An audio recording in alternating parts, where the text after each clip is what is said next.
নমস্কাৰ এই মুহূৰ্তত আহিছে কেইবাটাও গুৰুত্বপূৰ্ণ খবৰ আৰু এনেকুৱা ধৰণৰ খবৰসমূহ নিতৌ চাবৰ কাৰণে এই চেনেলটো সাবস্ক্ৰাইব কৰি কাষত থকা বেল আইকন প্ৰেছ কৰাৰ লগতে ভিডিঅ'টোত এটাকৈ লাইক কৰি উৎসাহিত কৰিব। তিব্বতত ৪৯০০ ফুট উচ্চতাৰ সুপাৰ মেগা বান নিৰ্মাণ কৰিব চীনে। মহাবাহু ব্ৰহ্মপুত্ৰৰ ঠিক মুখনিতে ভেটি নিৰ্মাণৰ পৰিকল্পনা কৰা এই বানটোৰ উচ্চতা হ'ব ৪৯০০ ফুট। প্ৰকাশ পোৱা মতে এই জলবিদ্যুৎ উৎপাদনক্ষম এই বানটোৰ পৰা প্ৰতি বছৰে ৩০০ বিলিয়ন কিলোৱাট বিদ্যুৎ উৎপাদন কৰা হ'ব চীনে। উল্লেখ্য যে চীনৰ ৫ বছৰীয়া পৰিকল্পনাত অন্তৰ্ভুক্ত কৰা হৈছে এই সুপাৰ মেগা বান্ধৰ আঁচনি। স্বাভাৱিকতে ব্ৰহ্মপুত্ৰক ভেটি চীনে নিৰ্মাণ কৰিব খোজা এই সুপাৰ মেগা বান্ধে ভাৰতক উদ্বিগ্ন কৰি তুলিছে। এই বৃহৎ আকাৰৰ বান নিৰ্মাণৰ পৰিকল্পনা নিশ্চিতভাৱে প্ৰাকৃতিক ভাৰসাম্যৰ বাবে অত্যন্ত বিপদজনক। মাৰ্কিন জলশক্তি বিশেষজ্ঞ ব্ৰায়ান ইয়েলাৰে এইদৰে কৈছে, মহাজোঁটৰ বিধায়ক বিজেপিলৈ গ'লে গড় জ্বলাই দিব ৰাইজে। হৰ্চ ট্ৰেইনিঙৰ মহাজোঁটৰ অংশীদাৰ দল AIUDF আৰু BPFৰ দলীয় প্ৰাৰ্থীসকলক ৰাজস্থান আৰু ছত্তীশগড় বিলাসী হোটেলত আবদ্ধ কৰি ৰাখিছে। বিজেপিৰ হৰ্চ ট্ৰেইনিঙৰ কবলত পৰি মহাজোঁটৰ কোনো বিধায়ক যদি বিজেপিলৈ যায় সমষ্টিৰ ৰাইজে তেওঁলোকক সুদাই নেৰিব বুলি মন্তব্য প্ৰকাশ কৰিছে প্ৰদেশ কংগ্ৰেছৰ সভাপতি ৰিপুণ বৰাই। সভাপতি বৰাইক লগতে তেনে বিধায়কৰ গড় দুৱাৰ জ্বলাই ৰাইজে সাংঘাতিক অৱস্থা কৰিব বুলি বিস্ফোৰক মন্তব্য কৰিছে। নিৰ্বাচনৰ পাছত ৰাইজৰ অনুভূতিক প্ৰতাৰণা কৰিলে সাংঘাতিক পৰিস্থিতিৰ সন্মুখীন হ'ব লাগিব বুলিও তেওঁ তাৎপৰ্যপূৰ্ণ মন্তব্য প্ৰকাশ কৰে। সংবাদ মাধ্যমৰ আগত সভাপতি বৰাই অসমতো বিজেপিয়ে হৰ্চ ট্ৰেডিং কৰাৰ আশংকা আছে বুলি উল্লেখ কৰি কয় যে বিজেপি হৰ্চ ট্ৰেডিঙৰ মাষ্টাৰ। গোৱাত বিজেপিয়ে হৰ্চ ট্ৰেইনিং কৰি চৰকাৰ গঠন কৰিলে। মধ্যপ্ৰদেশ কৰ্ণাটকতো বিজেপিয়ে হৰ্চ ট্ৰেইনিং কৰি কংগ্ৰেছৰ চৰকাৰ ভাঙিলে।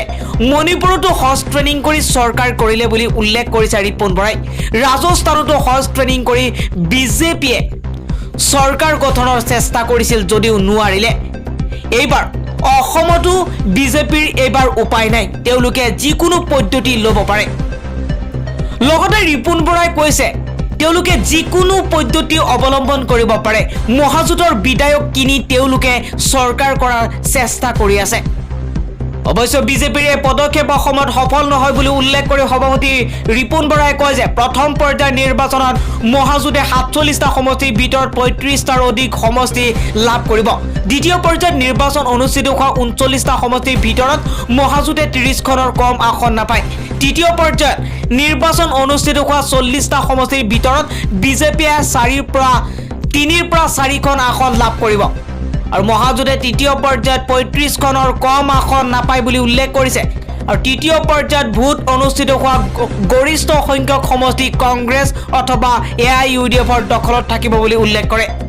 আৰু লগতে মহাজোঁটৰ অংশীদাৰ দল AIUDF আৰু BPFৰ দলীয় প্ৰাৰ্থীসকলক ৰাজ্যৰ বাহিৰত একেলগে ৰখাৰ দৰে কংগ্ৰেছৰ প্ৰাৰ্থীসকলকো তেনেধৰণে ৰখাৰ ব্যৱস্থা কৰিব নেকি বুলি সোধা প্ৰশ্নৰ উত্তৰত সভাপতি ৰিপুণ বৰাই কয় যে কংগ্ৰেছৰ প্ৰাৰ্থীসকলক লৈ দলে এতিয়াও তেনেধৰণৰ চিন্তা কৰা নাই। কংগ্ৰেছৰ প্ৰাৰ্থীসকল আদৰ্শগতভাৱে যথেষ্ট শক্তিশালী। তেওঁলোকৰ প্ৰতি দলৰ পূৰ্ণ বিশ্বাস আছে।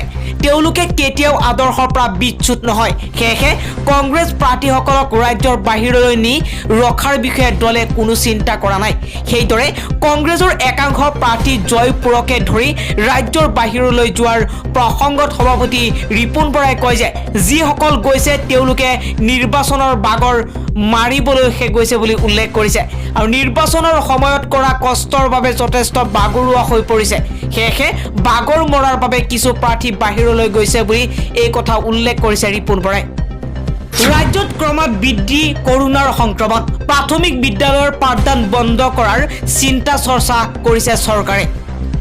আৰু এই মুহূৰ্তত দিবলৈ লৈছে এটা ডাঙৰ খবৰ ৰাজ্যত দ্বিতীয় কৰোনাৰ জোৱাৰে পুনৰ পৰিস্থিতি ভয়ংকৰ কৰি তোলাৰ সময়তে অসমতো ক্ৰমাৎ বৃদ্ধি পাবলৈ লৈছে কৰোনাৰ সংক্ৰমণ যোৱা 24 ঘণ্টাত অসমত 281 জন লোক কৰোনাত আক্ৰান্ত হৈছে ইয়াৰে 153 গৰাকীয়ে হৈছে গুৱাহাটী মহানগৰীৰ পৰিস্থিতি অধিক অৱনতি ঘটাৰ প্ৰতি লক্ষ্য ৰাখি ৰাজ্য চৰকাৰে কোভিড প্ৰতিৰোধৰ বাবে এলানি নতুন নিয়ম বলবৎ কৰিছে এই পৰিস্থিতিত ৰাজ্যত পুনৰ লকডাউনৰ সম্ভাৱনাক লৈ চৰ্চা চলিছে যদিও শনিবাৰে স্বাস্থ্যমন্ত্ৰী ডক্টৰ হিমন্ত বিশ্ব শৰ্মাই স্পষ্ট কৰি দিয়ে যে অসমত লকডাউনৰ কোনো সম্ভাৱনা নাই আৰু লগতে দুধনৈত শ্বহীদ বাবলু ৰাভাৰ ঘৰত উপস্থিত হোৱা স্বাস্থ্যমন্ত্ৰী ডক্টৰ হিমন্ত বিশ্ব শৰ্মাৰ সংবাদ মেলৰ আগত এই মন্তব্য কৰাৰ লগতে কয় যে কৰোনাৰ দ্বিতীয়টো ঢৌৱে ইতিমধ্যে মহাৰাষ্ট্ৰ কৰ্ণাটক আৰু দিল্লীত পৰিস্থিতি জটিল কৰি তুলিছে এই তিনিখন ৰাজ্যৰ পৰা অসমলৈ অহা যাত্ৰীয়ে সংক্ৰমণ বৃদ্ধিৰ শংকা বঢ়াইছে ইতিমধ্যে বিমানবন্দৰ আৰু ৰেলৱে ষ্টেচনত এই যাত্ৰীসকলৰ কোভিড পৰীক্ষা অধিক কঠোৰ কৰি তোলা হৈছে ৰাজ্য চৰকাৰে এই ক্ষেত্ৰত সকলো ধৰণৰ পদক্ষেপ গ্ৰহণ কৰিছে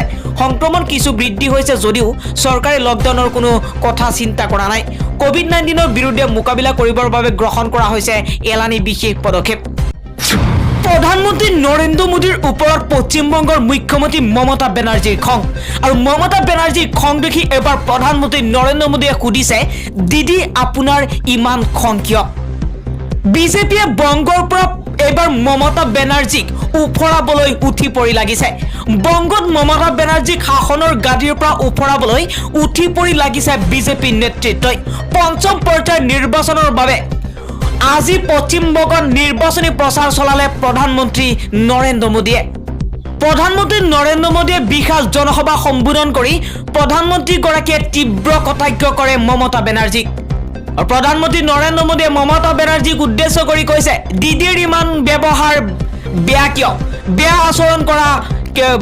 আচৰণ কৰাৰ পৰা শিকিছে বুলি উল্লেখ কৰিছে ক্ৰমান্বয়ে তেওঁৰ এই আচৰণ অধিক বেয়া আৰু খঙৰ প্ৰকোপ বেছি হৈ গৈছে আৰু অৱশ্যে ইয়াৰ কাৰণো বহুত আছে বুলি উল্লেখ কৰিছে নৰেন্দ্ৰ মোদীয়ে কিন্তু হৈ যোৱা 4টা পৰ্যায়ৰ নিৰ্বাচনত পশ্চিমবংগত বিধ্বস্ত হৈছে তৃণমূল কংগ্ৰেছ সেইবাবে হয়তো দিদিৰ এই অসংযত আচৰণ বুলি উল্লেখ কৰিছে প্ৰধানমন্ত্ৰীয়ে অসম গণ পৰিষদৰ মন্ত্ৰী অতুল বৰাৰ এটা ভাষ্য এইবাৰো চৰকাৰ আমাৰ বিশ্বাস নথকাসকলে বাহিৰলৈ পঠাইছে প্ৰাৰ্থীক এই কথা উল্লেখ কৰিছে মন্ত্ৰী অতুল বৰাই আজি আমবাৰীস্থিত অগপৰ কাৰ্যালয়ত অগপৰ নেতৃত্বই সম্বোধন কৰে এখন সংবাদমেল আৰু এই সংবাদমেলত দলটোৰ সভাপতি অতুল বৰাই দাবী কৰে যে 2 মেত অসমত মিত্ৰজোঁটৰ চৰকাৰ হ'বই লগতে অতুল বৰাই কৈছে নিৰ্বাচন ৰাইজে দেখুৱা মৰম শুভেচ্ছা আৰু আশীৰ্বাদৰ বাবে ধন্যবাদ জ্ঞাপন কৰি কয় আমি নিশ্চিত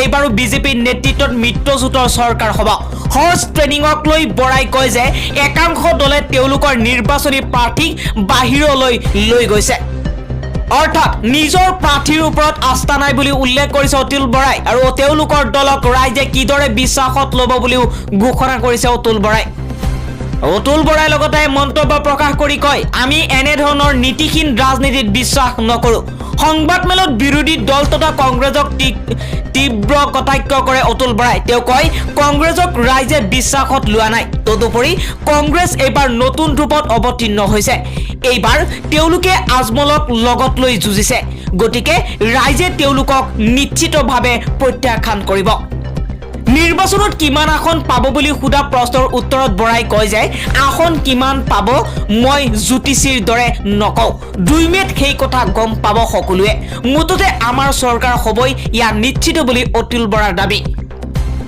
এজন নেতাৰ দুৰ্ব্যৱহাৰৰ বাবে চিকিৎসকে কৰিলে পদত্যাগ মধ্যপ্ৰদেশৰ ভোপালৰ জেপি চিকিৎসালয়ৰ এগৰাকী চিকিৎসকে মানসিকভাৱে অপদস্থ হোৱাৰ বাবে চাকৰি ত্যাগ কৰে জানিব পৰা মতে চিকিৎসালয়ত এজন ৰোগীৰ মৃত্যু হোৱা কেন্দ্ৰ কৰি এগৰাকী কংগ্ৰেছ নেতাই চিকিৎসকগৰাকীক ধমকি দি মানসিকভাৱে অপদস্থ কৰিছিল যাৰ বাবে চিকিৎসকগৰাকীয়ে চাকৰি এৰি দিবলৈ বাধ্য হয় চিকিৎসালয়খনত এগৰাকী চিকিৎসাধীন যুৱকৰ মৃত্যু হোৱাত আত্মীয়ই চিকিৎসক নাৰ্ছৰ ভুলৰ বাবে এনে ঘটনা সংঘটিত হোৱা বুলি অভিযোগ উত্থাপন কৰিছিল আৰু যুৱকজনৰ মৃত্যুৰ কথা ৰাজ্যখনৰ প্ৰাক্তন মন্ত্ৰী তথা কংগ্ৰেছ নেতা পিসি শৰ্মা আৰু জিলা পৰিষদৰ প্ৰাক্তন সদস্য গুড্ডু চৌহানে চিকিৎসালয়লৈ আহি চিকিৎসক নাৰ্ছক গালি গালাজ কৰাৰ লগতে ভাবুকিও দিয়ে আৰু নেতা দুজনৰ এনে কাণ্ডত মানসিকভাৱে আঘাত পোৱাৰ লগতে সন্মানত আঘাত লাগে ডাক্তৰ যোগেন্দ্ৰ শ্ৰীবাস্তৱে উপায়ন্তৰ হৈ চকুলো টুকি চিকিৎসক পদ ত্যাগ কৰে। জানিব পৰা মতে মৃত্যু হোৱা যুৱকজনক শেষ মুহূৰ্তত সংকটজনক অৱস্থাত চিকিৎসালয়ত ভৰ্তি কৰাইছিল আৰু সেই মুহূৰ্তত যুৱকজনৰ এছপিঅ'ৰ পৰিমাণ কমি গৈ 33% হৈছিলগৈ। প্ৰথমে চিকিৎসকসকলে পৰিয়ালক জনাইছিল যে যুৱকজনক বচোৱাটো কঠিন হ'ব। জনসাধাৰণক ভেকচিনৰ বাবে মাত মাতিবলৈ আহ্বান প্ৰিয়ংকা গান্ধী আৰু ৰাহুল গান্ধীৰ। আজি কংগ্ৰেছ নেত্ৰী প্ৰিয়ংকা গান্ধী বাদ্ৰাই টুইটাৰ যোগে এক ভিডিঅ' প্ৰচাৰ কৰি জনসাধাৰণক ভেকচিনৰ বাবে মাত মাতিবলৈ আহ্বান জনাইছে। কংগ্ৰেছ নেত্ৰীগৰাকীয়ে লগতে কয় ভেকচিন সকলোৰে বাবে প্ৰয়োজন। চৰকাৰে অনুষ্ঠান আয়োজন কৰাতকৈ জনসাধাৰণৰ প্ৰতি গুৰুত্ব দিয়া উচিত বুলি উল্লেখ কৰিছে। নেত্ৰীগৰাকীয়ে লগতে কয় প্ৰধানমন্ত্ৰীৰ বিত্তীয় পুঁজি ক'ত খৰচ হৈছে সকলোৰে জনাৰ অধিকাৰ আছে, কিয়নো ভেকচিন ৰপ্তানি কৰাৰ পৰিৱৰ্তে চৰকাৰে দেশৰ প্ৰতিজন নাগৰিকক ভেকচিন প্ৰদান কৰাত গুৰুত্ব দিয়া উচিত। আনহাতে কংগ্ৰেছ নেতা ৰাহুল গান্ধীয়ে টুইটাৰ যোগে কয় যে দেশত কৰোনা ভাইৰাছৰ বিৰুদ্ধে যুঁজ দিবলৈ হ'লে অধিক ভেকচিনৰ প্ৰয়োজন। সেয়েহে সকলোকে ভেকচিনৰ বাবে মাত মাতিবলৈ আহ্বান জনাই লগতে তেওঁ কয় সুৰক্ষিত জীৱন ৰক্ষাৰ বাবে সকলোৰে অধিকাৰ আছে আৰু সকলোৱে ভেকচিন ৰপ্তানিকৰণ বন্ধ কৰি দেশৰ প্ৰতিগৰাকী নাগৰিকক ভেকচিন প্ৰদান কৰিবলৈ নেতাগৰাকীয়ে আহ্বান জনাইছে। সকলো বয়সৰ লোককে ভেকচিন প্ৰদান কৰিব লাগে আৰু এই কথা উল্লেখ কৰিছে দিল্লীৰ মুখ্যমন্ত্ৰী অৰবিন্দ কেজৰিৱালে। দিল্লীত দ্ৰুতগতিত সংক্ৰমিত হৈছে কৰোনা ভাইৰাছ। শেহতীয়াকৈ দেশত আক্ৰান্ত হোৱা অধিকাংশই হৈছে শিশু কিশোৰ যুৱক যুৱতী। এই ভয়াৱহতাৰ প্ৰতি লক্ষ্য ৰাখি দেওবাৰে দিল্লীৰ মুখ্যমন্ত্ৰী অৰবিন্দ কেজৰিৱালে কয় দেশত সকলো বয়সৰ লোকক ভেকচিন প্ৰদান কৰিব লাগে। আৰু ইয়াৰ উপৰি 65% হৈছে 45 বছৰৰ ঊৰ্ধ্বৰ লোক। সেয়েহে কেন্দ্ৰীয় চৰকাৰ 45 বছৰ ঊৰ্ধ্বৰ লোকক ভেকচিন প্ৰদান সিদ্ধান্ত প্ৰত্যাহাৰ কৰি সকলো বয়সৰ লোকক ভেকচিন প্ৰদান কৰিবলৈ আহ্বান জনাইছে অৰবিন্দ কেজৰিৱালে। আৰু জানিব পৰা মতে দিল্লী চৰকাৰে ৰাজ্যখনত ৰেস্তোৰাঁ, চিনেমা হল, ৰাজহুৱা পৰিবহণ আদিত 50% আসন ব্যৱহাৰৰ নিৰ্দেশ দিছে। ইয়াৰ উপৰিও নিশাৰ 10 বজাৰ পৰা 5 বজালৈকে নৈশ সান্ধ্য আইন বলবৎ কৰা হৈছে। এই মুহূৰ্তত এটা ডাঙৰ খবৰ জনাইছো। আজমলৰ বিৰুদ্ধে তৰা গোচৰ উঠাই ল'লে ৰকিবুল হুছেইনে। আৰু ৰকিবুল হুছেইনে ক'লে এতিয়া আমাৰ মাজত একো অমিল নাই। আৰু AIUDF প্ৰধান বদৰুদ্দিন আজমলৰ বিৰুদ্ধে 2018 চনত তৰা মানহানি গোচৰ প্ৰত্যাহাৰ কৰিছে বৰ্তমানৰ বিধায়ক ৰকিবুল হুছেইনে। বদৰুদ্দিন আজমলৰ লগত আগতে অলপ মনৰ কুচাকুচি আছিল প্ৰাক্তন মন্ত্ৰী ৰকিবুল হুছেইনৰ। আৰু এতিয়া আমাৰ মাজত একো অমিল নাই বুলি উল্লেখ কৰিছে ৰকিবুল হুছেইনে। সেয়েহে আজমল ডাঙৰীয়াৰ বিৰুদ্ধে নগাঁও আদালতত থকা গোচৰ প্ৰত্যাহাৰ কৰিছো বুলি উল্লেখ কৰিছে। আৰু এই মন্তব্য কৰিছে প্ৰাক্তন মন্ত্ৰী তথা চামুগুৰিৰ বিধায়ক ৰকিবুল হুছেইনে। AIUDF প্ৰধান বদৰুদ্দিন আজমলৰ বিৰুদ্ধে 2018 চনত তৰা হৈছিল এই মানহানি গোচৰ। আৰু এইবাৰ কংগ্ৰেছ AIUDFৰ মহাজোঁট বন্ধনে অসমত চৰকাৰ গঠন কৰাটো নিশ্চিত বুলি উল্লেখ কৰিছে ৰকিবুল হুছেইনে। আৰু আমি চৰকাৰ গঠন কৰিয়ে অসমৰ ৰাইজৰ উন্নয়নৰ বাবে কাম কৰিম বুলি উল্লেখ কৰিছে বিধায়কগৰাকীয়ে। আনহাতে হৰ্চ ট্ৰেডিঙৰ বাবে ৰাজস্থানলৈ অসমৰ মহাজোঁটৰ বিধায়কক পঠাইছে নেকি বুলি সোধা প্ৰশ্নৰ উত্তৰত ৰকিবুল হুছেইনে কৈছে বিজেপিৰ হে বিধায়ক কংগ্ৰেছলৈ আহিবলৈ সাজু হৈ আছে।